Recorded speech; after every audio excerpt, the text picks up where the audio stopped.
이런, 늦겠다.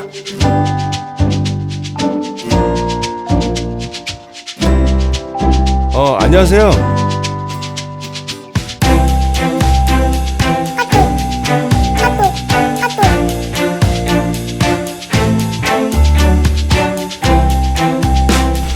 야, 너 뭐야 이거? 똑바로 못해 이거?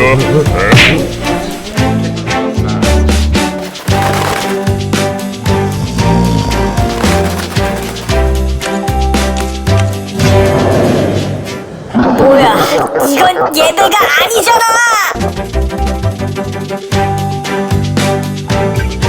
도와드릴게요.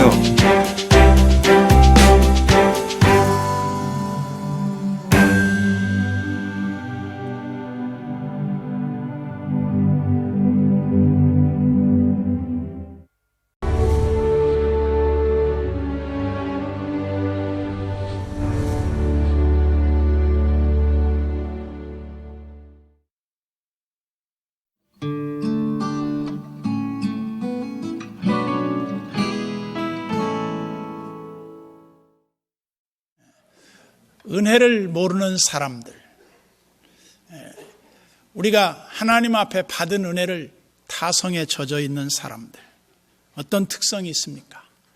그 호떡 장사와 큰 다름이 별로 없는 모습을 띠고 있다. 우리 인간은 범죄한 이후에 그 특성이 게으르고 나태하고 악한 습성을 지녔습니다. 그래서 주님은 우리에게 악하고 게으른 종아, 내가 이것을 너에게 맡기지 않고 은행에 맡겼더라면 차라리 이자를 받지 않았겠느냐. 주님은 구원받은 하나님의 백성들을 향해서 지속적으로 게으름을 경계하고 있습니다. 우리로 하여금 게으르지 말라고 주님이 계속해서 우리에게 경고하고 있다. 특별히 우리가 이 잠언 21장에서는 계속 반복적으로 우리에게 교훈해요. 게으름이 얼마나 잘못된 것이며 우리로 하여금 부지런하여 게으르지 말고 열심을 품고 주님을 섬기라고 요청합니다. 우리가 귀차니스트라는 말이 있어요. 귀찮아하는 사람들이라는 뜻이겠죠. 이 귀차니스트라는 말은 다른 말로 하면 게으름뱅이라는 뜻입니다. 게으름뱅이들이 싫어하는 5가지가 있는데 그 중에 제가 말하는 5가지 중에 2가지 정도만 여러분들이 하고 있다면 여러분들도 귀차니스트다. 첫째는 누워서 움직이기 싫어서 발로 선풍기를 켜거나 리모컨으로 발가락을 사용해서 전자기기를 조정한 적이 있다. 2번째, 아무도 없을 때, 혼자 집에 있을 때 귀찮아서 한두 끼 정도 굶고 지나간 적이 있다. 방바닥에 먼지하고 머리카락이 이렇게 돌아다니는 것을 보고도 그냥 지나친 적이 있다. 피곤해서 쉬고 있는데 전화 벨 소리가 계속 울려도 못 들은 척하고 전화를 받지 않은 적이 있다. 설거지가 귀찮아서 한번 사용했던 수저를 재사용한 적이 있다. 여러분 중에 5 항목 중에 한 2가지 이상만 여러분들이 했다면 여러분들은 아주 게으름뱅이에 들어가는 전형적인 그런 귀차니스트들입니다. 이런 말이 있습니다. 귀차니스트가 있는데 그 부인이 챙겨주지 아니하면 절대 밥을 먹지 않는 사람이 있었어요. 그래서 그 부인이 친정에 급히 갈 일이 있어서 며칠 동안 남편에게 아침 저녁으로 밥을 먹으라고 밥을 주먹밥을 해서 목걸이로 이렇게 걸어줬어. 걸어줬는데 갔다 와서 보니까 남편이 굶어 죽었어요. 왜 죽었는가 봤더니 가까운 데 건 떼먹었는데 먼 데 있는 건 못 떼먹어가지고 죽었다는 얘기예요. 우리 인간의 게으른 습성이 얼마나 지나친가를 과장으로 그렇게 말을 한 것이겠죠. 마틴 루터 목사님도 그런 말을 했습니다. 사탄이 어느 날 자기의 졸개들에게 사람들을 미혹해서 어떻게 하면 지옥에 보낼 것인지의 전략을 한번 얘기해 보라고 그랬어요. 그랬더니 첫째 사탄이 이렇게 말했습니다. 예, 대장님, 저는 가서 어떻게든지 많은 사람을 유혹해서 지옥으로 보낼 텐데 난 하나님이 안 계시다고 말하겠습니다. 그러자 대장이 이렇게 말했습니다. 그거 오래된 버전인데 그 방법으로는 안 될 거야. 그러자 다른 한 사탄이 이렇게 말했습니다. 난 돌아다니며 지옥이 없다고 말하겠습니다. 그럼 그들이 죄를 많이 지어서 지옥에 많이 가게 될 겁니다. 사탄이 대장이 웃으면서 그러지 않아도 요즘 사람 지옥을 믿지 않아. 그러자 한 사람은 이렇게 말했습니다. 나는 그러면 고통과 고난을 많이 줘서 그 사람들로 하여금 순교를 당하고 욕을 당하게 해서 그 사람들을 신을 배반하고 지옥에 가게 하겠습니다. 그러자 사탄 대장은 그러면 그 사람들은 더 좋아해 그랬어. 그러자 마지막으로 한 사탄이 이렇게 말했습니다. 서둘 것 없이 천천히 그리고 나중에 조금 있다가 하면 돼. 그런 전략을 세우겠습니다. 아, 너야말로 기가 막힌 전략이다. 그래 지금까지 마귀들이 그 전략을 계속 쓰고 있다는 겁니다. 나중에 천천히 좀 더 늦게 예수도 늦게 봉사도 천천히 나중에 이런 사고방식을 가지고 살다 보면 주님을 위해서 헌신할 수 있는 시간이 없습니다. 언젠가 우리가 주님 앞에 갈 때 이렇게 말할 겁니다. 아, 내가 그때 일을 했어야 하는데 그때는 이미 내 시간이 아니죠. 오늘 본문 25절은 이렇게 말합니다. 게으른 자의 욕망이 자기를 죽이나니 이는 자기의 손으로 일하기를 싫어함이니라. 게으른 자는 자기 손으로 일하기를 싫어해. 근데 그것이 자기를 패망하게 만든다는 거예요. 바꿔 말하면 사람들은 대부분 다 어떻게 살기를 원하느냐? 물에 손 안 만지고 그리고 손가락 안 움직이고 그리고 편안하게 사는 것을 축복으로 생각해요. 우리나라 옛날 양반들의 최고의 가치가 무엇이었습니까? 편안하게 아무리 비가 와도 마당에 널려있는 곡식이 비에 떠내려가도 그걸 건드리지 않는 거예요. 그게 양반의 체면이었다고요. 근데 기독교는 뭐라고 말합니까? 일하기 싫거든 먹지도 말게 하라.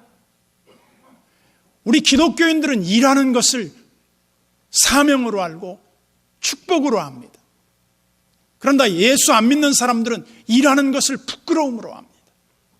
얼마나 잘못된 접근 방법이냐는 겁니다. 욕심은 많아요. 일확천금을 꿈꿔요. 그러면서도 일하지 않아요. 가끔 로또 복권의 이야기들을 많이 합니다. 로또 복권에 당첨될 확률은 벼락 맞아 죽을 확률보다 훨씬 낮다는 거예요. 그럼에도 불구하고 사람들이 로또 복권을 사요. 근데 저는 그 로또 복권을 사는 돈으로 차라리 예금을 하면 훨씬 더 큰 로또 복권이 될 수 있다.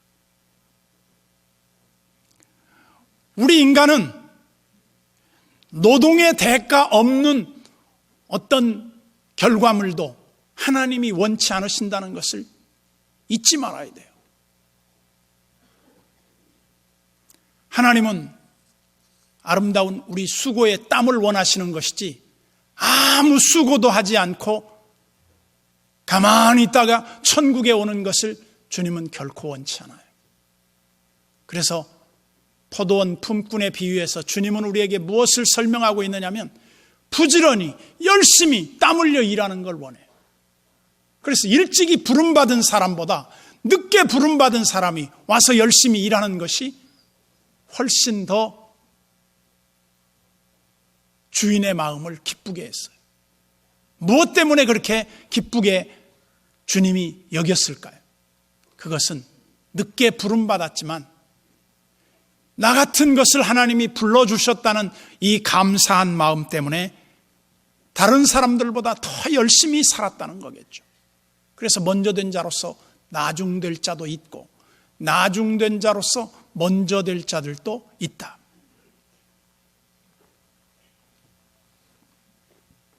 게으른 사람들은 전혀 힘든 일을 안 하는 줄로 생각합니다. 그러나 그렇지 않습니다. 게으른 사람들의 특성은 자기가 좋아하는 일에 빠져 있는 거예요. 게으른 사람들 혹은 백수들의 특징이 뭐냐? 자기가 좋아하는 TV 프로그램을 다 외워놓습니다. 그리고 TV를 다 바꾸면서 봅니다. 그러다가 만약에 흑백시대의 TV를 보다가 TV가 지글지글하고 안 나오면 어떡하느냐? 잽싸게 뛰어가서 지붕에 올라가서 안테나를 돌립니다. 그리고 거기다가 고장이 났다. TV를 짊어지고 전파상에 뛰어가서 고쳐옵니다. 다른 건 안 합니다. 무의미하다 그 말이죠. 게으름뱅이의 특성들은 부지런하지만 열심히 사는 것 같지만 의미 없는 일에 자기 자신을 다 허비하고 말아요. 주님을 위해서나 이웃을 위해서 아무런 유익이 안 되는 겁니다. 제가 미국에 갔을 때 한 교회에 안내를 맡았던 분들을 봤습니다. 거의 80이 넘은 노인들이 전부 다 안내를 맡았어요. 그분들이 왜 안내를 자청했는가 물어봤더니 우리들이 주님을 위해서 할 일이 그리 많지 못해서 이런 일을 자청했다는 거예요. 물론 저는 우리 교회 젊고 예쁜 여자분들이 봉사하는 거, 안내하는 거 얼마나 좋아요. 백화점 안내양보다 더 이쁜 여자들이 안내하면 좋겠어요. 그렇지만 나이 드신 우리 어르신들이 안내하는 것도 멋진 거예요.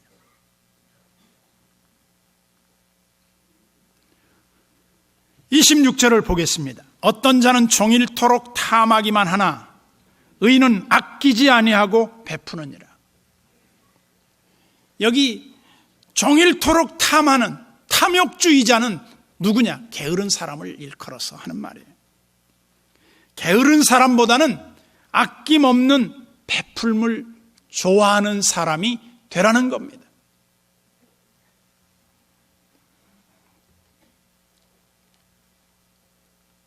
욕망의 노예가 되어 자신의 욕망을 끊을 수 없는 그런 사람들,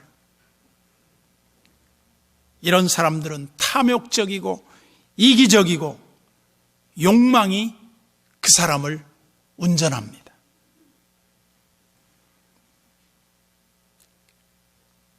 그런데 그런 사람들을 제일 좋아하는 부류가 있어요. 그 누구냐? 마귀들이에요. 마귀들이 그런 사람을 이용해요. 마귀들은 게으른 자의 마음속에 들어와서 그들을 조정합니다. 그들은 자기에게 주어진 모든 에너지를 생산적인 데 쓰지 않고 쾌락과 죄와 어리석은 방탕에다가 다 허비하고 만다는 겁니다. 그것은 결국 자기를 패망하게 만든다. 풍요 속에 빈곤이라는 말이 있습니다. 풍요 속에 있는 사람들일수록 더 전략해야 돼요. 제가 이번에 그 미국에서 만난 한 장모님이 계셨어요. 그분은 너무 가난한 1950년 초에 태어나셔서 배고프고 돈이 없어서 중학교를 갈 수 없어서 17살에 해병대에 지원했다고 그래요. 그래서 이분이 해병대에 지원해가지고 너 왜 군대 왔어? 어린애가. 그랬더니 배고파서 밥 먹으려고 왔습니다. 그때 어렸을 때부터 교회를 다녔다고 그래요. 그래서 주방에 가면 자기는 얼마나 부지런했는지 밥 먹으라 그러면 제일 먼저 1등으로 가갖고 밥을 딱 먹고 맨 마지막에 한 번 터서서 밥을 꼭 2번씩 먹었대요. 그랬더니 나중에 상사가 부르더래요. 너 군대 왜 왔냐? 밥 먹고 싶어서 왔습니다. 그랬더니 주방장한테 이 군인이 오면 밥을 영껏 퍼주라고. 그래서 밥을 먹고 이분이 해병대에서 돈을 많이 벌어서 제대를 했어. 그래가지고 미국에 이제 어떻게든지 미국을 가려고. 그래서 미군 그 해병대에 근무한 경험으로 미국에 갔어요. 근데 이분이 영어도 잘 못해요. 근데 미국의 한 회사에 취직을 했어. 근데 이분이 얼마나 부지런했는지 부도가 나기 직전에 회사에 이분이 영업사원으로 들어갔는데 그 회사를 완전 흑자로 만들어 놨어. 그랬더니 그 사장님이 일본계 분이었는데 너무너무 이 사람을 좋아해. 두 사람이 영어도 안 통하고 일본어도 안 통하고 한국어도 안 통하는데 들어가면 2시간 이상 대화를 한대. 그래서 어떻게 그렇게 대화를 하냐 그랬더니 카렌다를 꺼내가지고 뒷장에 하얀 데다가 그려가면서 그림을 그리면서 설명을 하는데 두 사람이 너무너무 잘 통하는 거예요. 그래서 이분이 영업사원을 하는데 연간 최고의 흑자를 맞는 1등 사원이 됐어요. 그래가지고 이분이 그 팜스프링에 여러분 미국 가다 보면 풍차가 제일 많이 전기를 일으키는 그 지역입니다. 거기에 이분의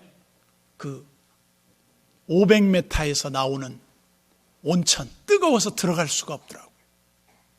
거기서 제가 하룻밤 자고 왔어요. 목사님 언제든지 오시면 제 별장인데 여기 쓰십시오. 그래서 거기서 저 빠져 죽을 뻔했습니다. 얼마나 뜨거운데. 어쨌든 그분이 그런 말을 했어요. 자기는 배고팠기 때문에 열심히 사는 것밖에 없다. 그리고 2 딸이 있는데 딸을 사윗감을 맡는데도 딱 조건이 하나 있었대요. 키 작고 가난한 사람을 택해라. 배우자는 키 작고 가난한 사람만 택해라. 그랬더니 그 키 작고 가난한 사람이 들어왔는데 하나는 의사가 되고 하나는 큰 사업가라고 그래요. 너무너무 어려웠는데 너무너무 성공했대요. 여러분, 우리가 부지런함이라고 하는 건요, 어떤 것보다 더 경쟁력이 있어요. 미국의 청교도들은 예수 잘 믿고 정말 피땀 흘려 일궈놓은 그 터전을 다른 사람을 섬기는 도구로 썼습니다. 우리는 이 땅에서 일확천금을 꿈꾸는 그런 사람이 아니라 오늘 성실한 땀을 흘리는 것을 더 가치로 여길 줄 아는 그런 신실한 신앙이 있어야 한다. 그러면서 27절에 보면 이렇게 말합니다. 악인의 재물은 본래 가증하거든 하물며 악한 뜻으로 드리는 것이랴. 이 27절의 문장을 읽어보면 선뜻 무슨 말인지 잘 이해가 안 될 겁니다. 여기 악인의 재물이라고 나오는데 악한 방법으로 모은 그런 재물이겠죠. 그 재물 가운데 세상에서 보면 창녀로 돈을 번 거, 도박으로 돈을 번 거, 남을 사기쳐서 돈을 번 거, 이런 거는 하나님이 받지 않아요. 제 아는 선배 한 분이 미군 그 창녀촌에 가서 목회를 했어요. 근데 그분들이 예수를 믿고 나오는데 어떻게 축복해야 할까? 하나님, 이 사업이 번창케 해 주십시오. 그럴 수도 없고, 또 그러자니 굶어 죽게 해 주십시오. 그럴 수도 없고. 참 그런 고백을 들어본 적이 있습니다. 오늘 우리가 살고 있는 이 시대, 하나님이 우리를 부르시는 현장이 어딘가? 그것은 일터입니다. 일터. 일할 때 일하면서 놀지 말아라. 우리 믿는 사람들은 결코 악한 방법의 일확천금을 하나님 앞에 구하는 자들이 되면 안 된다는 거예요. 거기다 대고 그것으로 하나님 앞에 드리는 제물, 그것을 하나님이 기뻐 받으시겠느냐는 겁니다. 28절을 봅시다. 거짓 증인은 패망하려니와 확실히 들은 사람의 말은 힘이 있다. 여기 불순한 동기로 제사하는 외식 형식주의자들은 바로 거짓 증인을 말합니다. 거짓 증인은 반드시 망한다는 겁니다. 여러분, 예수 믿는 사람이 진실하지 못한 것을 우리는 부끄럽고 큰 죄로 여겨야 합니다. 예수 믿는 사람이 거짓말을 밥 먹듯이 한다. 이건 심각한 겁니다. 그 사람이 반드시 망할 겁니다.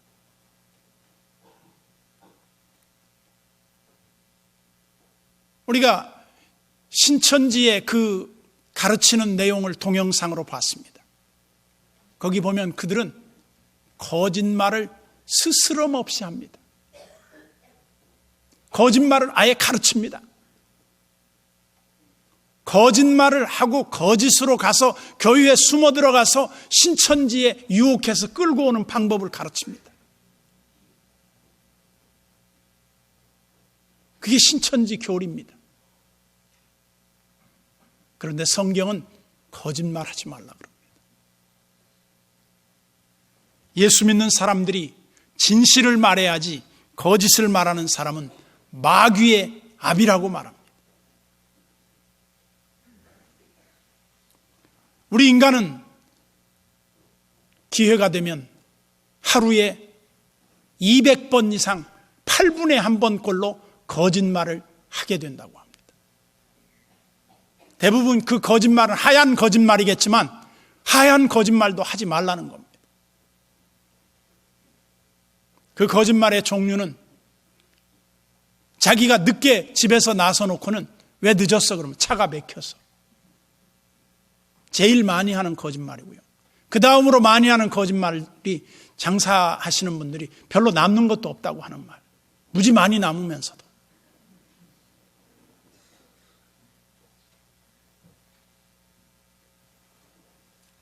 세계 거짓말 대회에서 1등한 사람이 난 한 번도 거짓말을 한 적이 없습니다. 한 사람이 1등했다고 그러잖아요. 29절입니다. 악인은 자기의 얼굴을 굳게 하나. 여기 자기의 얼굴을 굳게 한다는 말은 가장한다는 말입니다. 자기 얼굴을 그럴듯하게 지금 포장하는 거예요.